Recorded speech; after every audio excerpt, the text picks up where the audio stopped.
बहुत ही बढ़िया। अच्छा, ओला इलेक्ट्रिक में क्या करें रचित सर? शेयर में हम देख रहे हैं कि दूसरे दिन जोरदार तेजी है और 2 दिन में सर मुझे तो बिलीव नहीं हो रहा था जब मैंने कैलकुलेट किया, 2 दिन में 25% चल गया ये शेयर। सर इनके मार्च के जो बिजनेस अपडेट्स आए थे बहुत ही शानदार थे, बहुत ही अच्छे थे, टू गुड टू बिलीव थे, मैंने कल भी ये चीज़ कही थी। अब इन्होंने क्या किया सर, इनकी जो रोडस्टर एक्स प्लस नाम की जो 9.1 kWh की बाइक है ना, आप तो बहुत अच्छे से समझते हैं, इसके दाम सर 60,000 रुपये कम कर दिए हैं। जो बाइक 1,90,000 की आ रही थी वो 1,30,000 की आने लगी, एक शोरूम प्राइस में आपको बता रहा हूँ। ये कह रहे हैं कि गीगा फैक्ट्री में जो हमारा प्रोडक्शन स्केल अप हुआ है 4680 भारत सेल का, उस वजह से ये कॉस्ट इफेक्टिवनेस आई है। सर आपसे बढ़िया कोई नहीं हो सकता इसको एक्सप्लेन करने के लिए।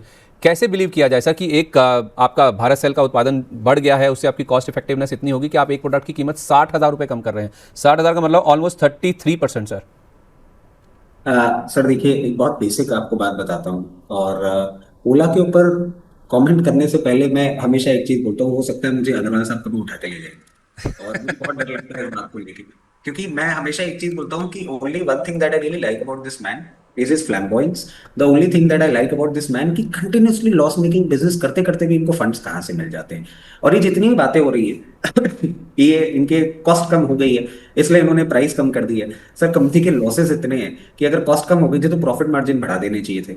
ये बिल्कुल सर वो आईडीएफसी बैंक वाली बात ही होती हुई दिख रही है कि हमें तो पता ही नहीं था 540 करोड़ रुपए ऐसे मूवमेंट में आ गए थे। तो आई डोंट बिलीव ट्रम्प साहब और अग्रवाल साहब ये दोनों जो बातें करते हैं। बट हाँ, एक चीज है सर, अभी हमारे जो को पैनलिस्ट है उन्होंने बहुत इनिशियल स्टेज पे इसी वीक पे कॉल दी थी। तो आई थिंक वो ज्यादा थैंक बेटर यू। आपको बता पाएंगे कि ये 20 25 30% का जो उन्होंने अपसाइड रजिस्टर करवाया है वो और कहाँ तक जा सकता है। नहीं, उन्होंने भी टेक्निकली कहा था बाउंस बैक के लिए प्ले करना है, और आई थिंक आपके टारगेट्स आ भी चुके हैं। कल आपने अपडेट दिया भी था आई थिंक विले मैम, 26 का टारगेट था शायद आपका।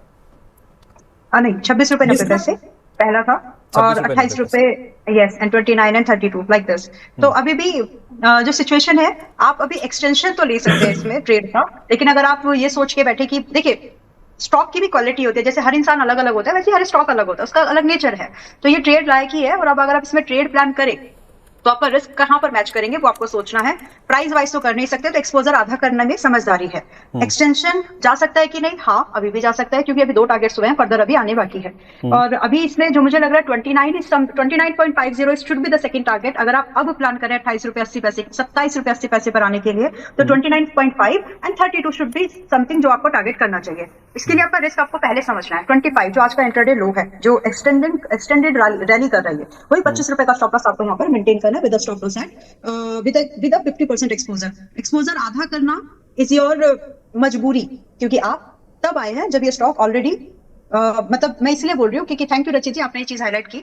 मुझे लगा था कि रहने दो, इतने स्टॉक से बातें नहीं करते, but thanks for highlighting this. क्योंकि जो लोग पहले से इसमें 23 रुपए 24 रुपए की रेंज से हैं, वो कहीं ना कहीं 18 से 20 रुपए परसेंट पर 20% के गेन पर पिछले कुछ दिनों के अंदर, 7-8 दिन के अंदर ही है। सो उतना गेन कुछ दिनों में आना जनरली लोगों को प्रॉफिट बुकिंग के लिए इंसिस्ट करता है, दैट टू अगर टारगेट हिट हो गया तो वैसा ही कुछ यहाँ पर हो सकता है। इसीलिए अपना एक्सपोजर आधा रखिए, क्योंकि ये जितने भी टू व्हीलर वाले सेगमेंट्स है, अभी ईवी वाले, टू व्हीलर में ईवी वाले, क्रूड वगैरह ये सब चीजों से एक होता है ना साइड, किसी का कोई नेगेटिव चीज किसी के फायदे की बात हो जाती है, तो वही फायदा आपको उठा के छोड़ देना है। इसका फायदा उठा लो, बस रखना नहीं है इसको। रही बात करंट प्राइस पर, yes we can take an entry at 27.80 also, but with 50% exposure, because your stop loss is going to be just at 25। पहला स्टॉप लॉस 22 रुपए था, अब वो ऊपर शिफ्ट हो चुका है क्योंकि स्टॉक चल गया।